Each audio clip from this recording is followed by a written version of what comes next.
need support staff to clear the room. Stand up and walk.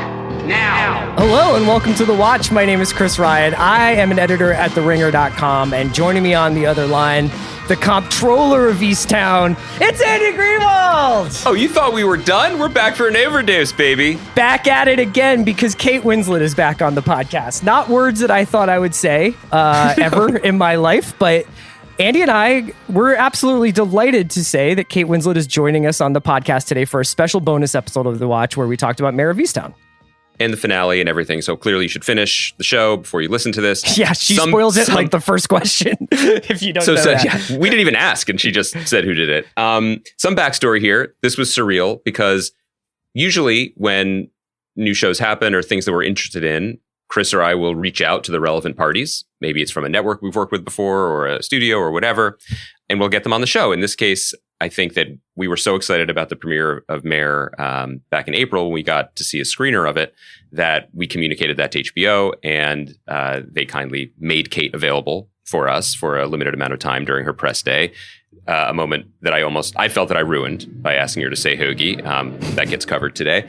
And then that was it. And then, as you guys heard on Sunday night, we were thrilled to welcome the show's creator, Brad Inglesby, on for a wrap-up, because generally I think we've kind of done that in the past, like star in the beginning and then showrunner, writer at the end. Yeah. And then we found out that among our loyal listeners, thanks to all of you, was one Kate Winslet over the last few weeks, and that she personally would like to come back on the podcast, which, sometimes, look, let's be honest, sometimes Jason Mantzoukas is like, I want to come back on the podcast. And we're like, not this week. Yes. But not, first of all, let me stop by saying that's not true. But we would never say that to Jason. But we were shocked. We were delighted. And of course, we said yes. Kate was amazing to talk to. Obviously, a character that has still has its claws in her a little bit. I think it's still it lives with her, and it was really cool to talk to her. Yeah, I think it was probably, I think what surprised us the most was that, and you guys will hear this momentarily, just how deep into this world and this character she still is, how emotional and raw a lot of it still is. We were really grateful that she shared a lot of that with us. I think it's also worth saying, as is often the case with interviews like this, is that when we finished the interview, then we saw another side of our interviewee, and we got to laugh and joke around a little bit more, which was great for us. So obviously, we will get back into it next week with our deep dive of the film The Reader, and also maybe a rewatchables of Heavenly Creatures, because right. I just want to be clear that when Oscar winners ask to come on our show, it doesn't affect us. You know what I mean? Sure. Our spines are straight, our moral compass is true. We're doing a 3-episode rewatch of The Bureau, imagining Kate Winslet as all the different characters in The Bureau. Kate Winslet reading Larry McMurtry audiobooks, whatever you want to do on this feed. Let's get into our interview with Kate Winslet regarding the finale of Mare of Easttown and the entire season.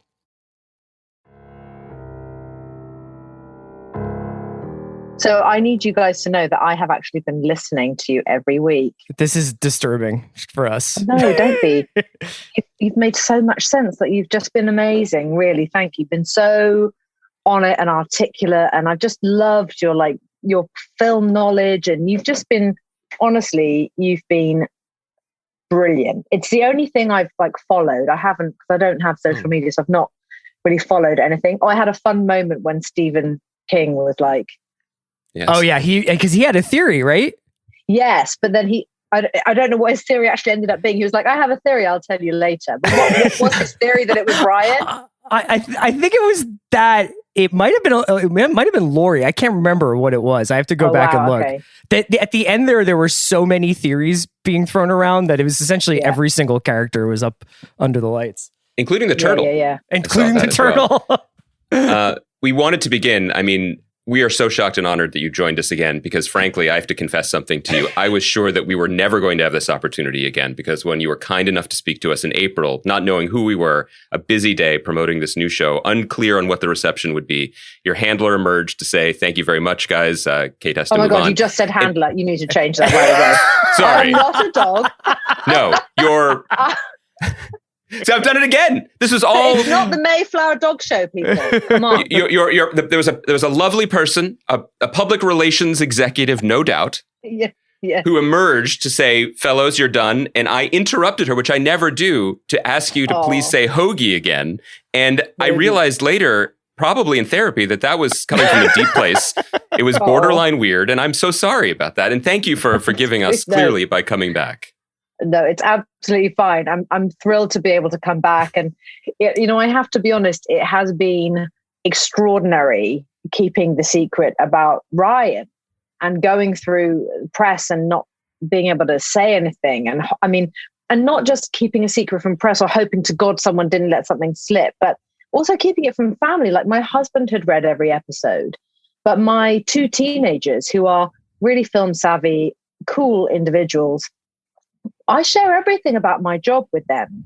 They're 17 and 20 years old, and I just couldn't tell them anything. I didn't tell them anything. And so when I sat with them and we watched a rough cut of episode 7, I was ugly crying at the relief that this was something I could share with them. I first read episode 7 in June 2018. Wow. So it was it was a strange burden. And I've never had anything like that before. I've never been part of something where the twist is so shrouded in secrecy, and that everything could go horribly wrong should someone reveal it. I mean, it's a really highly pressured emotion, I have to say. So I wanted to be able to talk to you again, because also I'm sure you've got really cool questions for me. No pressure. Well, yeah. I mean, we could start. I need to get my handler. He's just off screen. We could start with the ending then, because I was curious for you, as both a performer in the piece but also a producer of the piece. What's a satisfying conclusion, and are they different for the two roles? When you decide, like, okay, so Ryan is going to be where this all ends up, but obviously there's also like this emotional moment of Mare ascending the attic ladder. For you, was there any kind of different hat to wear in each role as somebody who is sort of coming to this project and shepherding it, but also performing in it?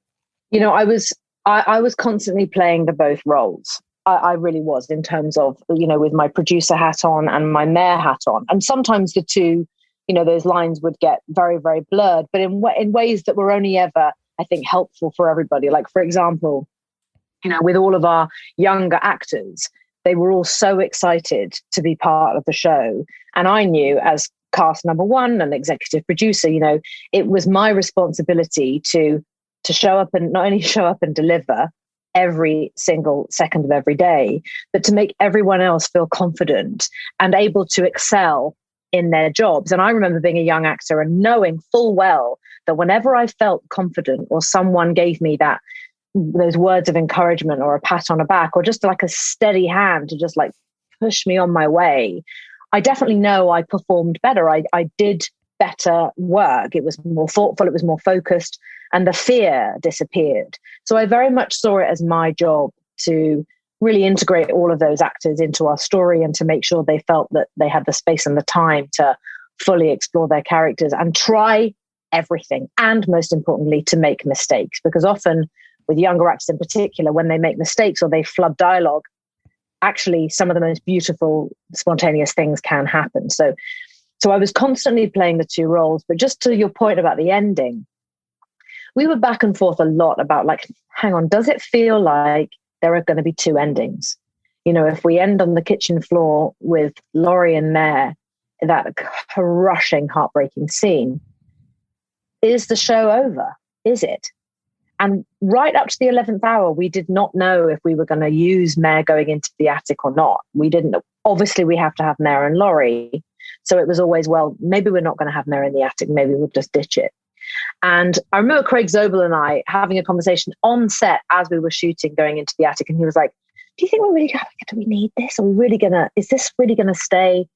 And we'd say, well, maybe not. Let's just shoot it anyway. And if we don't need it, we can just decide later. But I love the fact that we kept it, I have to say. And for this reason. And I have thought about it a lot.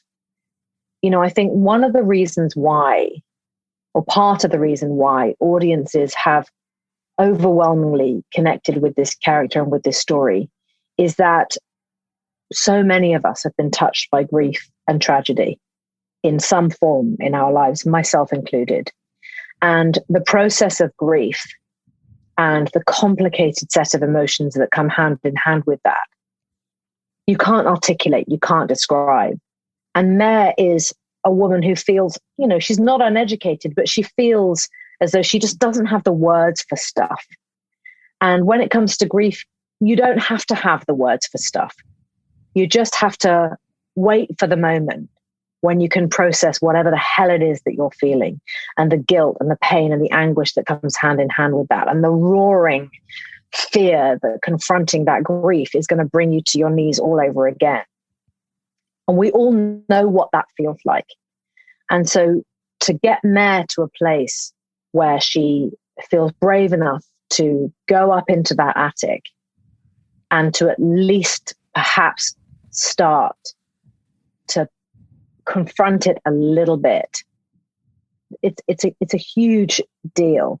This is a show about human emotions, about community, about things that happen to real people. And the fact that it's Ryan who killed Erin. I have teenagers, I know so many mothers who have teenagers, mothers the world over. We know that those teenage years they're almost as fragile as when your child is a toddler, and you're worried that they're going to trip over something and, bash their face and be permanently disfigured. Teenage years are vulnerable and fragile, and you tip the balance, or they get in with the wrong crowd, or they meet the wrong person, or they make that one bad decision, and it can alter the course of their life, as it does in our show, forever. And so I think leaving the show on Mare going into the attic, it does at least leave the audience with that feeling of hope. Something okay may come out of all this trauma. I don't think I've ever just spoken without drawing breath for quite as long as I just did. I'm sorry about that. Feel free to edit me down. Absolutely not. Podcast is the correct medium for that. It was beautifully said. Okay. And not only that, you're clearly a veteran of this podcast, a perfect segue, because I did want to ask specifically about that point. It was without question the right ending for the show. And I think it really helped center what the creators, you, Brad, Craig, everyone, what your priorities were in the piece. And this is something, maybe you heard us say this with Brad, but I was really struck at the end by how the show was truly centrally about kindness. And in Brad's word, Brad added the word mercy to that, and forgiveness. And I found that very powerful. And I found that surprising, mainly because I feel like a decade plus of sort of darkness-drenched prestige television, or maybe just the last 4 years of life on Earth, have kind of broken our brains a little bit about what's going to happen, what should happen, what entertainment is even doing for us. And I was so happy to have this show as a corrective. People have said to me, oh, it's dark. And yes, there are very dark things in it, but my experience watching it was not a dark experience. Without trying to go paragraph for paragraph with you, I guess somewhere in there is the question I'd like to ask you about it, which was that central spine, which was so brilliantly highlighted at the end, that emerged finally at the end, that this was a journey of redemption in a way, and that the characters were going to be treated with kindness. There wasn't Helen didn't suddenly die at the end. There wasn't more punishment for Mare. How crucial was that to your attachment to the project, your involvement in it, and your championing of it? Well, I think, it's interesting when I come to talk about Mare now and the experience of having played her and what she meant to me, because I have to be honest, like, it's hard for me to talk about in many ways because I almost don't know what happened to me. I know that sounds like, I really don't want to make it sound like I don't want to fall into like actor speak or babble or something, but I have really honestly never played a role where the role really took over. And I felt a little like she became like an alter ego in a great way. My husband would beg to differ, but I something else happened. And the lovely dialect coach I've worked with since Titanic, Susan Hegarty, she's absolutely brilliant. And I remember her saying to me one day, she was telling me something. She was telling me something about something that had happened in the news, and it was a very sad and awful thing. And I turned to her and I just said, Susan, please, we are dealing with so much hard stuff. We have to talk about something that's not hard and sad. Please, just tell me what you had for breakfast. She looked at me and she said, Kate, I've just never seen this happen to you where you've just sort of vanished. And the biggest challenge for me in playing Mare was that I had to vanish. I had to, I did all the work, I did all the prep, all the stuff that yes, the Delco dialect, it was hard, it was horrible, it drove me crazy. But actually that was just one part really of many bigger parts of putting this piece together and the layering of this character, just quite honestly. And the hardest part really was that, people have a lot of preconceived ideas about who I am. I was in Titanic, I've done period films. The fact that actually I have really in reality done that many period films, but because I'm British, people assume that I do them all the time. So I knew that I had to push beyond assumption first off. And how do you do that? Well, you just really, really make yourself invisible and disappear into that character. So every aspect of playing her almost became an obsession. And then I had to make it just disappear. So you just see Mare. Hopefully you just see Mare. But one thing I did say, just back to your question, one thing that I did feel very strongly when I read the script was that this is a community of people who absolutely do, at the end of the day, have each other's backs. And, that is a very important thing in life for me. And I'm sure it is for most of us. It's a complicated community filled with people who struggle and suffer day in, day out. But it's a place that has its own rhythm, shared histories that these neighbors have with one another. And to be honest, I grew up like that. It seems so hard for people to really believe this, but it's honestly true.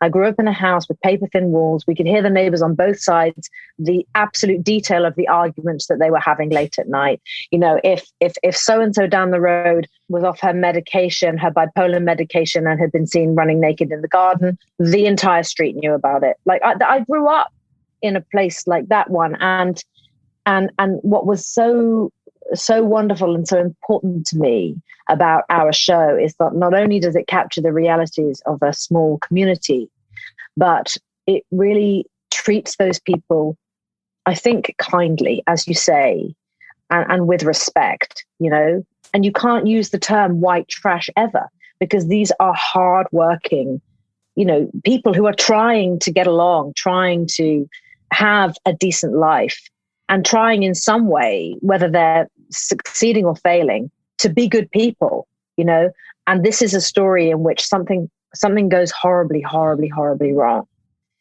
But there was an honesty and a sincerity to the town of Easttown that Brad Inglesby created. And it was just so firmly rooted in reality that it really overwhelmed me and really moved me right away when I first read the scripts. One of the things that's amazing is to get to the end of this and to look back on the totality of the show. So rather than going week to week and just kind of almost being really obsessed with the mystery of it, which I think is when you make your first pass through the show, that's your experience of it, is like, you can't help but get distracted by like, who did it? Is this a red herring? Is this person? Mm-hmm. But then when I look back and I think about, you were talking about the attic scene and including the ladder, like, when you look back at all the scenes in that house, knowing what Mare has experienced in that house, it changes even comic scenes in that house. It kind of explains why Mare's in a bad mood every time she enters. Think about what she's going back into that house. So I was curious whether or not you, and my favorite scenes are the ones where it's you and members of your family or friends that are kind of interacting in that kitchen and in that house. How much did you and the other performers talk about the character histories that might not be on screen? Because it felt like all the time. You and Jean, or you and Julianne, or you and David all had almost like a complete knowledge of your characters' lives together. Because we did. We really honestly did. And that was incredibly, incredibly important. Every character that Mare meets on screen, every single one of those characters, I'd created a history with. Like Brianna, I just didn't like her. I'd never fucking liked her. Like, she was just one of those, like my friend Patty had this kid who was like, not a nice kid. There was something about Brianna that I decided Mare just had never actually really liked at all. And so figuring that out with Mackenzie, who plays Brianna, that was really fun. But every single one of our actors we would have these conversations and build those stories. So for example, Laurie and Mare, we actually decided they probably had gone to kindergarten together. And so really had just known each other all the way through. And that we figured out a story for when Mare met Frank, and Laurie had a different boyfriend at that time, but eventually she stumbled across John, and maybe Frank actually had gone to a school a couple of towns over, and then they ended up going to the same school together. And so we had this whole history. But the creation of the most important backstories were obviously Mare and Helen, and Mare specifically, and Siobhan, and how complicated Siobhan's life would have always been quite quickly in terms of bearing witness to things that were difficult and challenging, being afraid of her brother, which I'm sure she probably would have done in the way that Mare admits that she for sure was with the therapist. The therapist says, "Did he scare you ever?" And she says, "Sometimes." But the history between Mare and Helen was very, very detailed, because Mare had clearly had a very close relationship with her father, a very unique bond, and she was absolutely daddy's girl.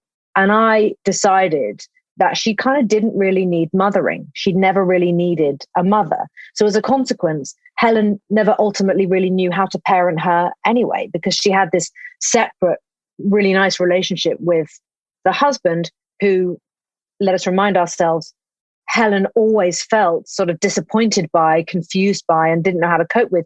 She sent him out of the house whenever he would sink, whenever he'd go off and stay with his brother in Drexel Hill. This was how she managed the circumstances that she found herself in.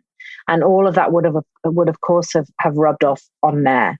And then when her father, as she reveals in that therapy scene, shot himself, I had an entire thing around that. They were supposed to go to a daddy and daughter dance that night. She was 13 years old, and it was on that day. And so she always felt as though she felt like she wasn't enough, that he had done that on that very special day. She had her special outfit out, and it wasn't enough. It wasn't enough. And so that became a very extremely accessible trauma that I built into the character, and then had to sort of bury and tuck away. But when it comes up in therapy, it's all right there, hopefully. So you feel that it's real. It's not just lines on a page. But it was all very, very detailed. That's amazing. A lot of work that went into the backstories. It had to, these are people. We had to sort of treat them absolutely like people who'd lived complete lives. It's incredible to hear that, because it's not just present in the therapy scenes. It's present in a scene I specifically wanted to highlight in this time that we had with you, which was the restaurant scene post the tuxedo roasting in the finale. Yeah. And this is, it's Mare, Helen, and Siobhan at a table. And it's an extraordinary scene, and it's a beautiful scene in execution. It's also incredible in its restraint on behalf of both the writing and the performances. And I guess I just wanted, if you'd be willing to talk us through that scene a little bit, and how all that shared history was able to play out on screen, but non-verbally. I think that particularly in that scene is also such a highlight reel for what Chris and I and many others loved about your performance, because I think often those of us who aren't in the profession highlight moments of activity and speaking. Look at her good acting there because she's declaring something or delivering a speech. And this scene, at least from our yeoman's perspective, is much more about receiving. Listening and receiving and not doing.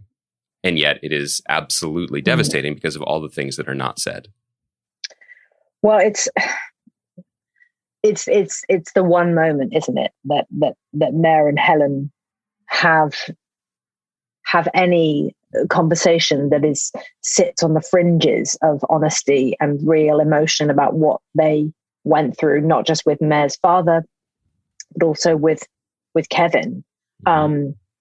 I remember that day very, very vividly. It was Craig Zobel. Craig Zobel came on as our director after Gavin O'Connor for scheduling reasons. Gavin was not able to stay with us, and Craig stepped in. And actually, we filmed that scene quite early on in Craig's schedule, and it was the first scene that he had to figure out how to direct little Izzy King, who plays Drew. And he just kept saying to me, please help me, please help me. I was like, it'll be fine. Once he gets into the groove and he knows that this is the family, this is the TV family, And he would just do it. I mean, he would just go into it, hey, Pop, will you please play with me? Nana, can you fix my Band-Aid? I mean, he was absolutely brilliant, this little boy, and he would forget about the camera. He was amazing. So there was a general sort of feeling of like, quite a lot of nerves around that scene, I think, partly because it was early on for Craig. We had a lot to get done in that day.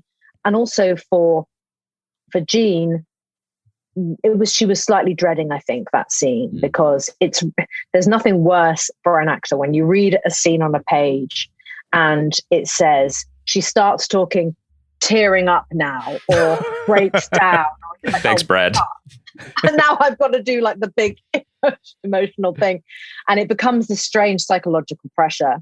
So we rehearsed it at the table, and Jean just said, "Oh, can I just save the lines for me? Actually, film it."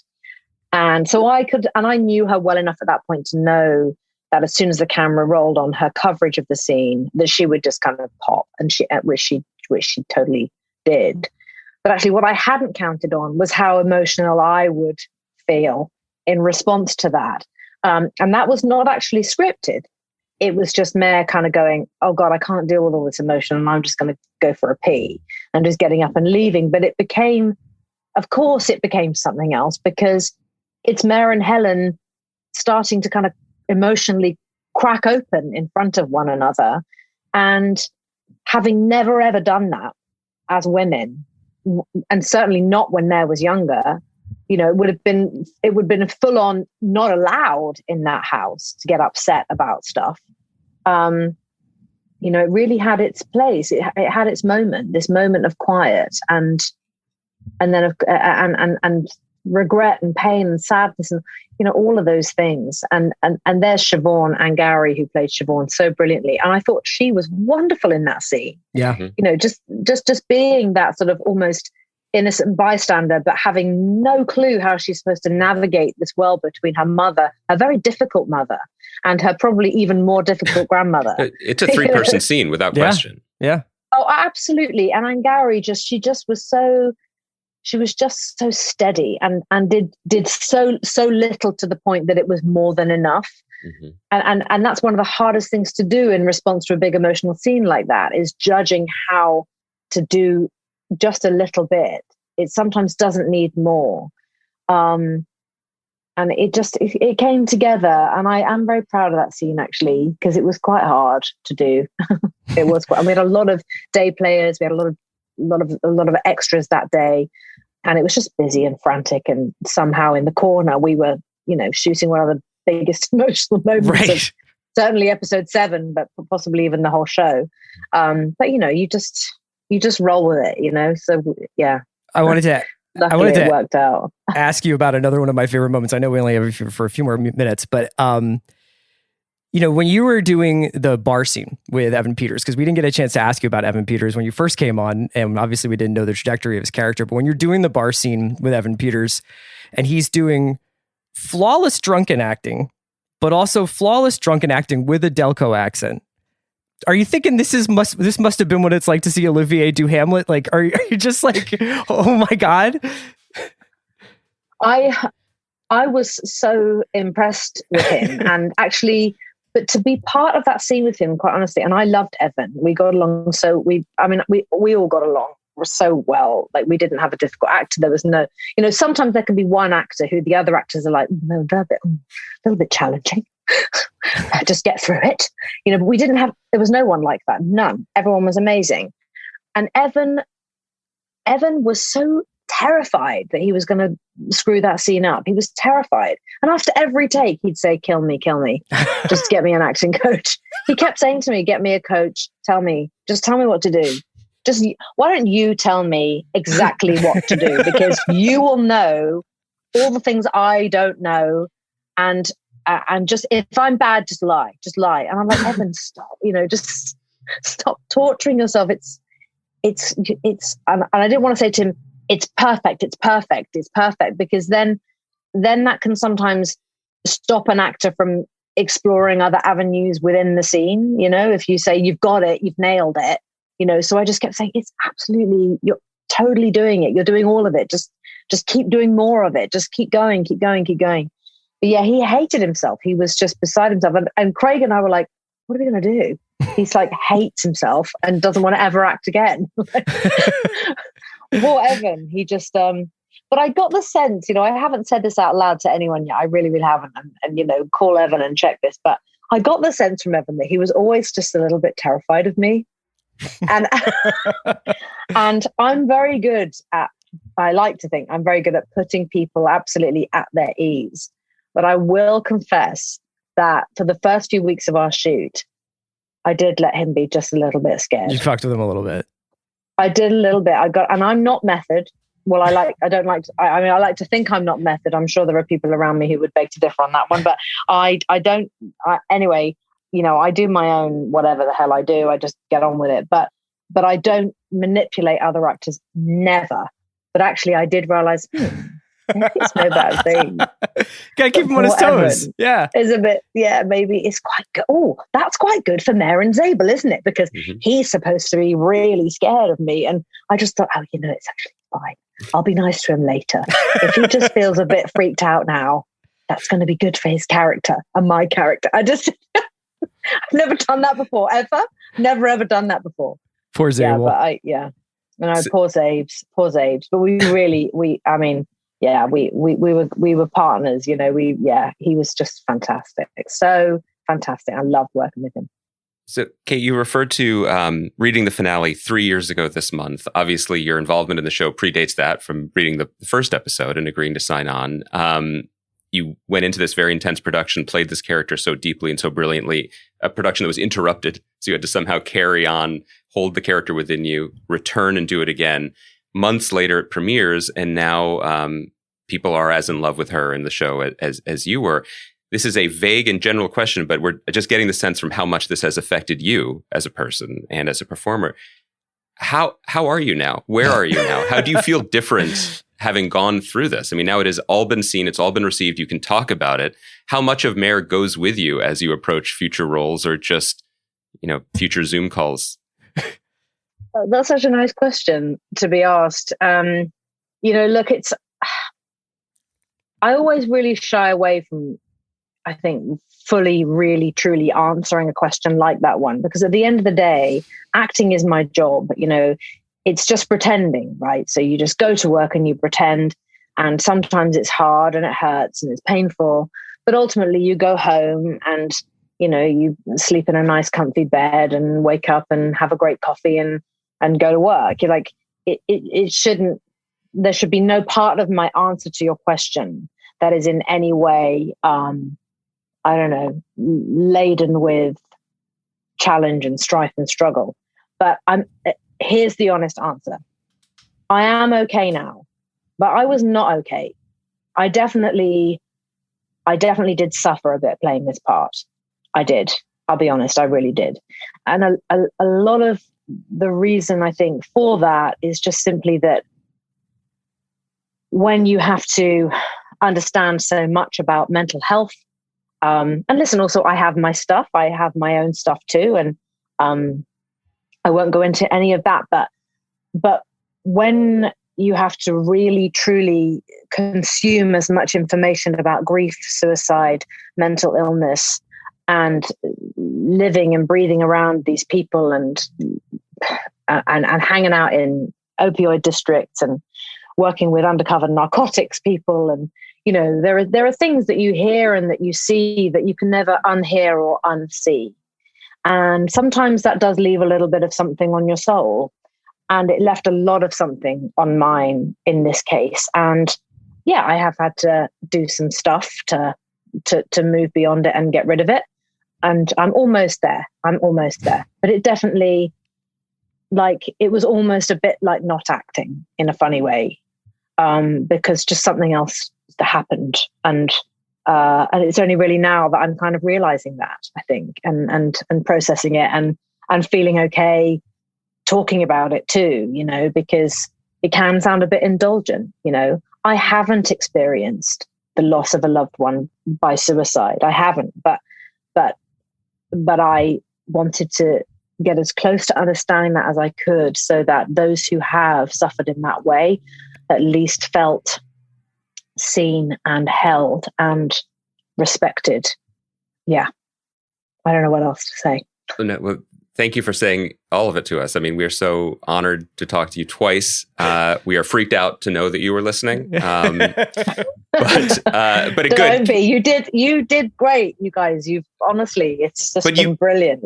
But you zabled us a little bit because you could have gotten in our heads, and now you can tell us we did a good job, and we appreciate it. You did a brilliant job. The show was so meaningful to us and so many people. Yeah, thank you so much. It was awesome. So much fun to watch and be able to talk to you about it. Thank you. Thank you so much, guys. Thank you.